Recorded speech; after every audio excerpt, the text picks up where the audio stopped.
ലോക്സഭാ തെരഞ്ഞെടുപ്പ് തീയതി പ്രഖ്യാപിച്ചതോടെ ഇപ്പോൾ വീണ്ടും ചർച്ചയിൽ വന്നിരിക്കുകയാണ് ഇലക്ട്രോണിക് വോട്ടിംഗ് മെഷീൻ അഥവാ EVM. ഭാരത് ജോഡോ ന്യായ് യാത്രയുടെ അവസാന ഘട്ടത്തിൽ മഹാരാഷ്ട്രയിലെത്തിയ രാഹുൽ ഗാന്ധിയാണ് EVMകളിലെ പിഴവുകൾ ചർച്ച ചെയ്ത് വീണ്ടും EVM എന്നത് ചർച്ചകളിൽ സജീവമാക്കിയത്. EVMകൾ നീക്കം ചെയ്യണമെന്ന് തന്നെയാണ് രാഹുലിന്റെ പക്ഷം. രാഹുൽ പറയുന്നത് ഇങ്ങനെയാണ്: EVM വിഷയവുമായി ബന്ധപ്പെട്ട് ഞങ്ങൾ തെരഞ്ഞെടുപ്പ് കമ്മീഷനെ സമീപിച്ചിരുന്നു, പക്ഷേ ഞങ്ങളെ കേൾക്കാൻ അവർ തയ്യാറായില്ല എന്നതാണ് രാഹുൽ പറയുന്നത്. ഇതാദ്യമായല്ല EVMകളിൽ ചോദ്യങ്ങൾ ഉയരുന്നത്. ഉത്തർപ്രദേശ് നിയമസഭാ തെരഞ്ഞെടുപ്പിലെ തോൽവിക്ക് പിന്നാലെ BSP അധ്യക്ഷ മായാവതിയും EVMൽ കൃത്രിമം കാണിച്ചതായി ആരോപിച്ചിരുന്നു. ആം ആദ്മി പാർട്ടിയും സമാനമായ ചോദ്യങ്ങൾ ഉന്നയിച്ചിരുന്നു. ഈ കാര്യങ്ങളൊക്കെ ചൂണ്ടിക്കാട്ടിയായിരുന്നു രാഹുലിന്റെ വിമർശനം. എന്നാൽ ആ വാദങ്ങളൊക്കെ തള്ളുകയാണ് തെരഞ്ഞെടുപ്പ് കമ്മീഷൻ. കമ്മീഷൻ ഉപയോഗിക്കുന്ന EVMകൾ സ്റ്റാൻഡ് അലോൺ മെഷീനുകളാണെന്നാണ് കമ്മീഷന്റെ വാദം.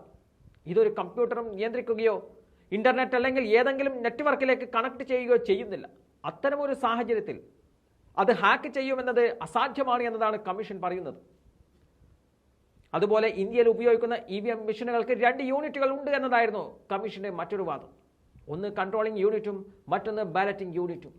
ഇവ രണ്ടും വ്യത്യസ്തവും തെരഞ്ഞെടുപ്പ് കാലത്ത് വെവ്വേറെ വിതരണം ചെയ്യുന്നതുമാണ്.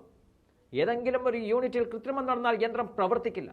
അതിനാൽ ഒരു കാരണവശാലും കൃത്രിമം നടക്കില്ല എന്നും കമ്മീഷൻ പറയുന്നുണ്ട്. എന്നാൽ ആ കാര്യങ്ങളൊന്നും തന്നെ പ്രതിപക്ഷത്തിന് വിശ്വാസത്തിലെടുക്കാൻ സാധിക്കുന്നില്ല എന്നതാണ് കാര്യം. ഈയിടെ നടന്ന മധ്യപ്രദേശിലെ തെരഞ്ഞെടുപ്പിൽ പോലും EVM ചോദ്യം ചെയ്യപ്പെട്ടിരുന്നു. കോൺഗ്രസ് നേതാവായ ദിഗ്വിജയ് സിംഗ് അടക്കം വലിയ രീതിയിൽ ഇതിനെതിരെ സമരമുഖത്തുണ്ടായിരുന്നു. ഇപ്പോൾ രാഹുലും ഈ വിഷയത്തിൽ പ്രതികരണം നടത്തിയതോടെ വരും ദിവസങ്ങളിൽ EVM ചർച്ച ചെയ്യപ്പെടും എന്നതിൽ തർക്കമില്ല.